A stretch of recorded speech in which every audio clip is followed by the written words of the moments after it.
Welcome back, friend, to your recaps. In a train station in London, train guard Joe is finishing his shift. When he reaches his locker, he finds a letter saying he didn't get the promotion he applied for. As he furiously crumples the paper, the supervisor comes by to ask Joe to cover the night shift because the night guard is sick. At first, Joe wants to say no, but ends up accepting when he notices his crush, Ellen, will be tonight's trolley girl. After the train takes off, Joe begins inspecting all the passengers' tickets. Most of them take it well and show it to him, but many passengers get annoyed and treat Joe poorly for doing his job.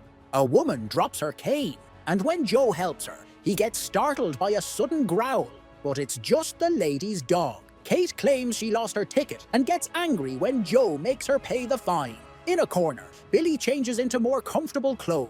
Joe sees that the bathroom door has a sign that says, "Out of order," and there's water coming out from it. When Joe bumps into Ellen, he finally tries asking her out. However, Elle turns him down. The fat passenger Paul is staring makes it all more awkward. For the next few hours, the train continues to travel peacefully under the rain and the full moon, with passengers getting off at each station until only a few are left. When it reaches the woods, a loud screech suddenly echoes in the cars and the train stops. Joe starts crossing the cars to learn what happened and sees a shadow behind a door, but when he's about to open it, he's startled by the speakers. The driver announces that they hit something on the road and asks the passengers to remain calm until they solve it. Then Joe finally opens the door and discovers Ellen's trolley fell. He tries to pick it up, but can't. So Adrian ends up picking it up instead. Joe finds 2 sets of keys on the ground and is surprised to hear they both belong to Adrian. There are many passengers panicking, so Joe does his best to go around and calm them down. He also tries contacting the driver Tony on the radio, but he doesn't answer, so instead he uses the speakers to ask the passengers to be patient. Meanwhile, Tony has left the train to check what happened and discovers they hit a deer, which is now stuck in the wheels. He tries to pull it out, but he isn't strong enough. At that moment, Tony hears a noise behind him, and when he turns around, a mysterious creature attacks him and begins eating him. His blood gets splattered on a window, but the rain washes it away before others can see it. On the train, Joe gets tired of waiting and uses his keys to enter the control car, only to find it empty. He then takes a look outside, but doesn't see Tony there either. After telling Ellen to keep the passengers calm with some free snacks, Joe takes a longer look outside, yet still finds nothing.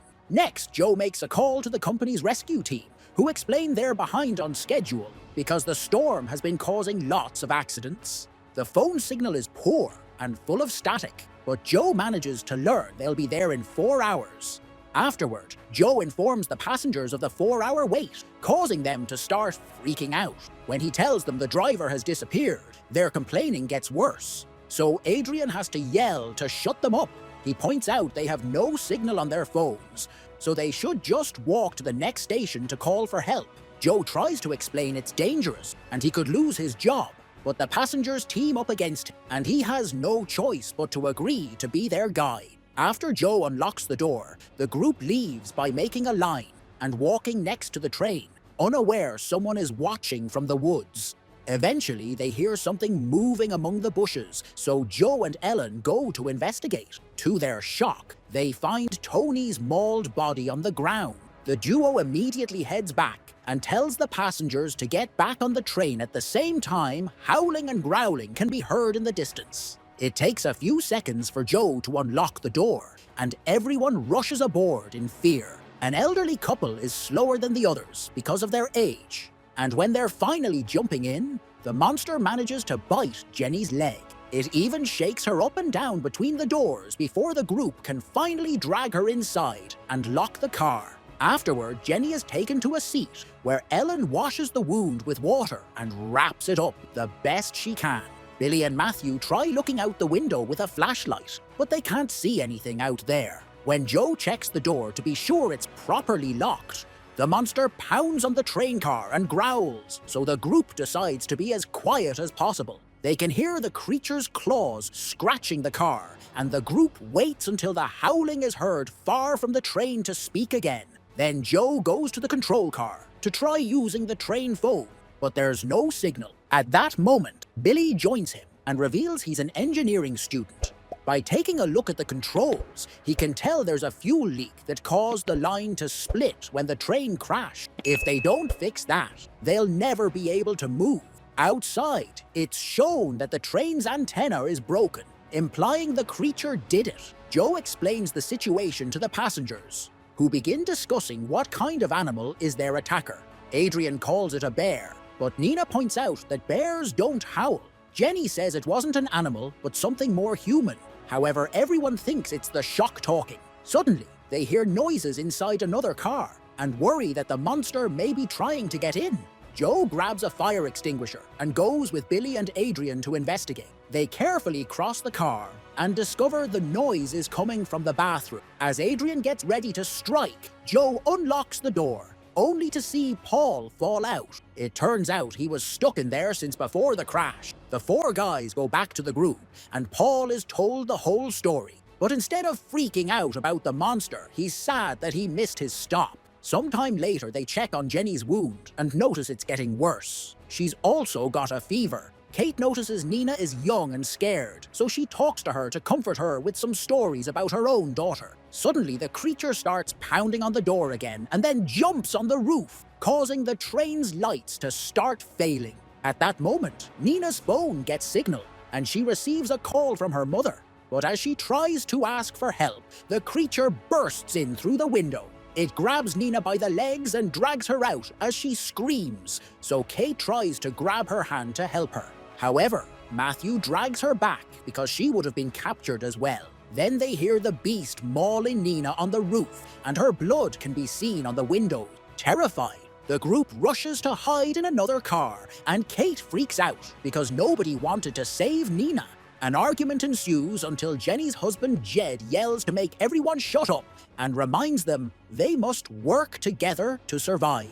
The train has a box of tools, so the passengers start working on barricading every entry point of the car with pieces from the train itself, like the seats. Time passes, and everyone gets more depressed by the minute. Jenny and Kate realize they didn't know Nina's name, and Jenny admits she was never able to have children, even though she wanted to.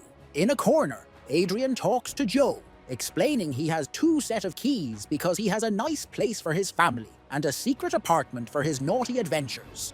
He believes in doing what's necessary to get by even if it isn't nice, and asks Joe to team up with him to escape, leaving the weaklings behind. Before Joe can reply, Jenny pukes lots of blood and even 2 teeth. Another argument ensues on what to do, but it's interrupted when Joe notices Paul is missing. The barricade was moved, and Adrian wants to put it back in place. However, Joe and Billy convince him to give them a minute to find Paul. Joe goes into the other car and finds Paul stuck in the bathroom again. While Joe tries to open it, the bathroom light breaks, and the beast comes inside from above to attack Paul. Joe has to step back when the door gets damaged during the mauling, and soon the blood is coming out of the resulting holes. He takes a quick look through a hole and is horrified to see Paul's dying body. Then he tries to go back to the other car, only to discover Adrian blocked the door. Speaking of Adrian, he hears the noise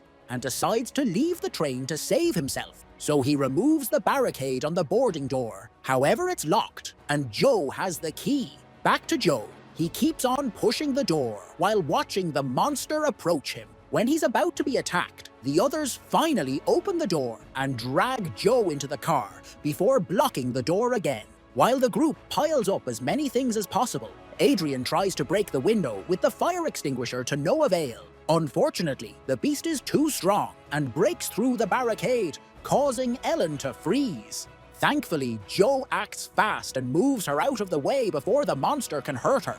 Then the creature tries going after Joe, and as it roars in his face, Ellen stabs it. The monster immediately turns to hit her and sends her flying, so the guys take the chance to jump on it from behind to start beating it up and stabbing it with any object available. Billy gets grabbed by the neck and pushed against the ceiling, only to be dropped when Adrian hits the creature's stab injury with the fire extinguisher. At that moment, Matthew comes through with a fire axe and starts hitting the monster over and over until it's finally dead. Kate has to pull Matthew back as he has a breakdown. Seconds later, the group takes a closer look at the creature and notice a ring on his finger.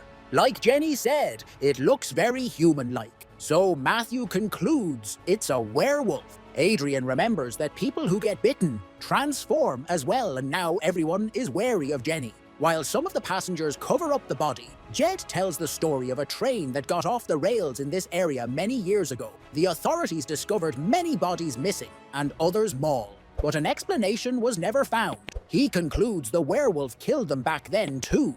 At that moment, the beast wakes up and howls, so Joe immediately starts pounding its face with the fire extinguisher. In the forest, other werewolves hear the howl of their dying leader. Suddenly, Jenny's face starts changing and she growls too. Adrian wants to kill her before she fully transforms, but Jed won't let him. The other passengers also push him back, but Adrian fights against their hold, refusing to give up.